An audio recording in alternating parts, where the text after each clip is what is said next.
there, friends. It's Cynthia. I hope you're well, and I hope you're finding plenty of reasons to smile during this Easter season.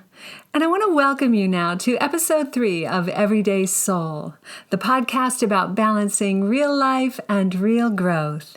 In today's show, I'm sharing my signature system for being happy, HAPPY.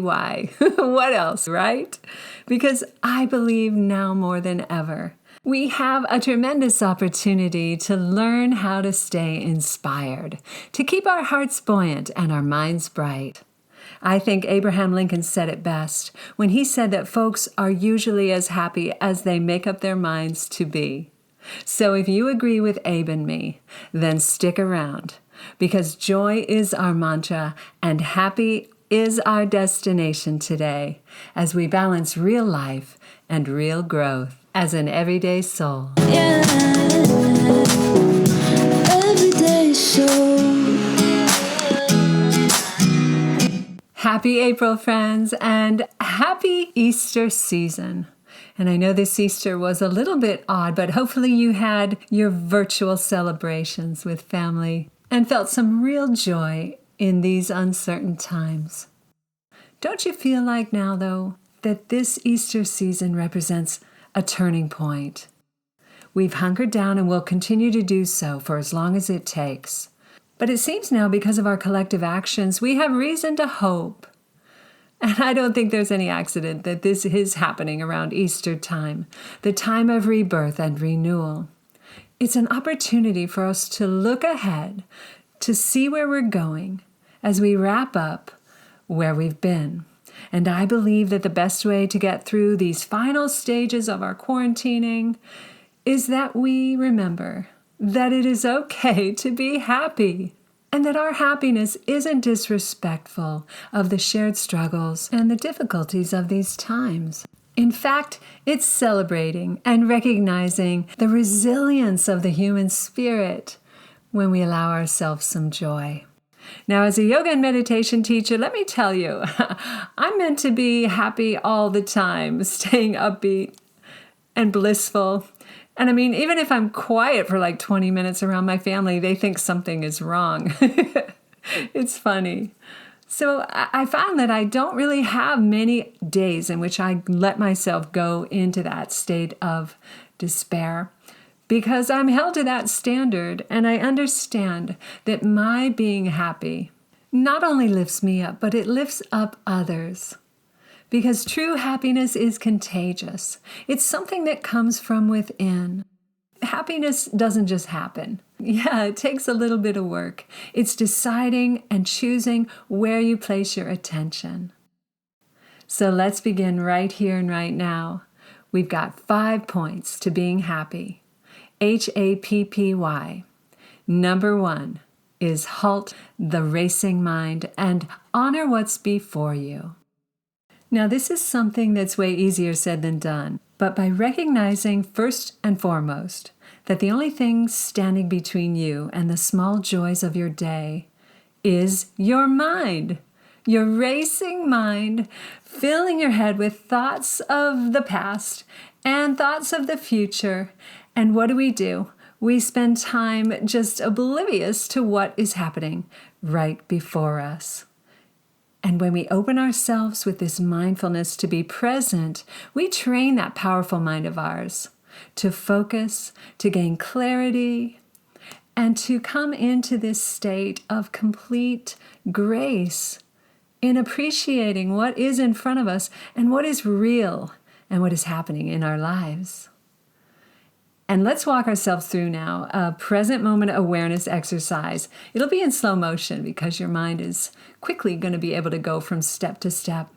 But come with me now into the present by closing your eyes and taking a breath. And then say to yourself, I am here and I am nowhere else. And just notice the rhythm of your body now as you come into your body mindfully. And then begin now to open your eyes and take a look around you and just noticing what's around you. without the need to categorize or judge or to criticize what you see. Maybe there's a family photo on the shelf and you're seeing that and noticing the love that is emanating from that image. Or maybe you see something that you forgot to put away and you think, oh, I'll just do that later. Maybe you notice the color of a pillow and you think, oh my goodness, that color looks so vibrant and great in this room. Whatever it is you're noticing, maybe you're feeling a sense of peace now. Because you have halted your racing mind and honored what's before you. That's number 1. Number 2, act with compassion. The key word here being action. The road to hell is paved with good intentions, right? That's why actions matter. Putting love into motion. When I was a flight attendant back in the early 80s to mid 90s, and by the way, I don't know what it's like being a flight attendant today, but I can't imagine that it's any near as much fun as what we had. And it's true what you heard about flight attendants. Yep, but we had to acquire and build a certain amount of discipline to make it through our days. Because it's real, this thing that when people get on flights, this loss of control, this sense of tension. And a lot of times, we're not in our highest nature when we get on an airplane. Serving the alcohol and being crowded and having somebody coughing next to you, everything about it is a recipe for tension. So really more as a coping mechanism than anything, I decided that each day I would go to work and I would try to treat everyone I met that day like my family. And I'm one of the lucky people. I really love my family. I have a great family. So that was an honorable intention. But I remember really trying to do this, and one instance stands out. This little man came on our flight and he was yelling and screaming at me so hard that his face was red. And I could tell from what he was saying that it was something that had happened, a snowball effect, which happens when you're traveling. And I was getting the brunt of everything that had happened before this. And he's yelling at me on the jetway there, and I just wanted to cry. But then I thought to myself, wait a minute, something's happening here. And this could be my uncle, my grandfather, or my best friend's dad. Or maybe just somebody who's had a horrible experience in his life. So I decided I was just going to do everything that I could to make him feel comfortable and at home. So I looked into his eyes, and I saw behind the eyes, and I saw that he was scared. He was fearful. And when he recognized that I was really listening and looking into his eyes, that is when he began to quiet down. And I think we both had compassion for each other at that moment. And the beautiful thing about lending compassion and having that in your heart is that the more you offer that to others, the more you're able to offer it to yourself. Because we begin to recognize that our frailties and our faults are what link us in humanity. Nobody's perfect, and we're all doing our best. And in that collective, that is when your heart will swell. And it's like the Grinch. You're going to wake up one day with a heart 5 times its normal size when you act from this place time and time again. That is number 2. Act with compassion and look for the light behind each person's eyes. That takes us now to number 3. Number 3 is about getting out there. Power up your body and participate in your life. Say yes to something that you don't feel like doing and get up and do it. Open up your calendar and schedule time into your life each and every day to move your body, to breathe, and to empower yourself with a balanced lifestyle in order to stay healthy and youthful and to purify and cleanse your lungs with purifying breath. Just do what you can each and every day, even if it's something small, like cleaning your house, which we all need to do. feel the joy of being healthy and happy and being able to do absolutely anything you need and want to do. And that is number 3. Power up your body and participate in your life. Takes us right now to number 4. And for me, number 4 is the most essential to finding peace. And peace is where joy lives. Practice a daily spiritual routine. Whatever draws you in, whatever aligns you with peace. And it's not only experiencing that peace, but actively acknowledging what brings you to that place. For me, my practice includes now about a half an hour of prayer and meditation, and another half hour, 45 minutes of yoga, or just getting out in nature and enjoying the gifts that are available to us there. A daily practice has taught me that I'm the master of my own energy, helping me rise above the quick reactions that come in stressful situations.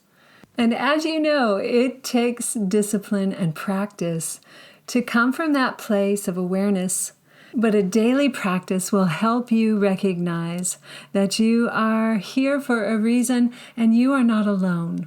And now I'd like to invite you to come into my spiritual practice with me by sharing my favorite prayer with you today.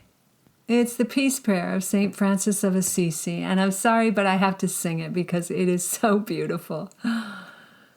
Lord, make me an instrument of thy peace. Where there is hatred, let me sow love. Where there is injury, pardon. Where there is doubt, faith. Where there's despair, hope. Where there is darkness, light. Where there is sadness, joy. Divine Master, grant that I may not so much seek to be consoled as to console, to be understood as to understand, to be loved as to love. For it is in giving that we receive. It is in pardoning that we are pardoned. It is in dying that we are born into eternal life. Amen.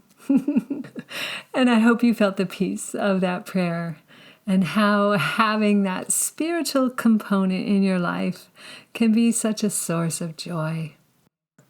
Let's take it to our final point now. And this one is just as important to do each and every day.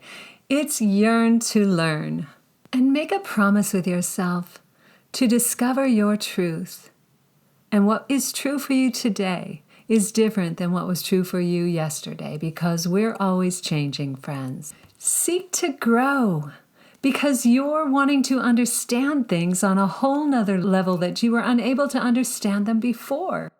For me, I had to get in the habit of reading a newspaper every day to keep myself actively informed. But whatever it is for you, maybe it's taking up a foreign language. Maybe it's just sitting down every day with a poem or a sacred text and contemplating what you understand about that today.